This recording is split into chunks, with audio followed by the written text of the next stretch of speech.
एक बहुत ही shocking plane crash. Air India की फ्लाइट AI-171 अहमदाबाद से लंदन जा रही थी। 240 से ज्यादा पैसेंजर्स और क्रू मेंबर्स इसमें बैठे थे और टेक ऑफ करने के सिर्फ 40 सेकंड बाद ही ये फ्लाइट बड़ी तेजी से नीचे डिसेंड करने लगी और लिटरली टेक ऑफ के 2 मिनट बाद ही ये प्लेन जाकर क्रैश कर जाता है गुजरात के रेजिडेंशियल एरिया में। ये पूरा इंसिडेंट इतना शॉकिंग इसलिए है क्योंकि इतिहास में इस स्पेसिफिक प्लेन टाइप के लिए ये पहला क्रैश है। ये एक बोइंग 787 ड्रीम लाइनर प्लेन था जिसका एक एक्सीलेंट सेफ्टी रिकॉर्ड है। आज तक इतिहास में ये प्लेन कभी क्रैश नहीं किया है। ड्रीम लाइनर की पहली फ्लाइट साल 2009 में उड़ी थी, आज से 16 साल पहले, और तब से लेकर आज तक कोई भी इस लेवल का हादसा इस प्लेन के साथ नहीं हुआ है। मैं जानता हूं बोइंग एज ए कंपनी का एक बहुत ही खराब ट्रैक रिकॉर्ड रहा है पिछले कुछ सालों में, जैसे कि उनके प्लेन टाइप B737 मैक्स, जिसमें कई सारे मैन्युफैक्चरिंग डिफेक्ट्स देखे गए और कई सारे प्लेन क्रैशेस भी देखे गए हैं पिछले कुछ सालों में, लेकिन ये वाला प्लेन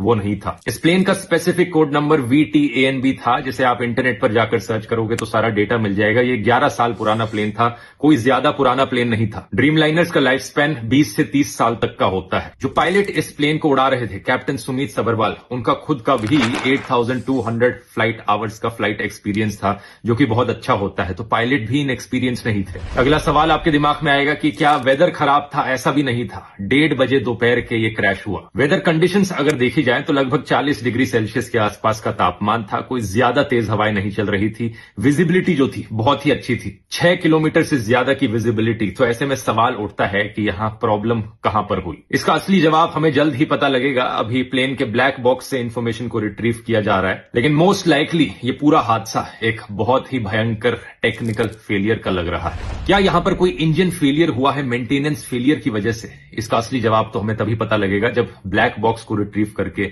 सारी इंफॉर्मेशन पब्लिक में रखी जाएगी। लेकिन सवाल यहां पर पूछे जाने चाहिए इन दो कंपनीज से, एयर इंडिया और बोइंग।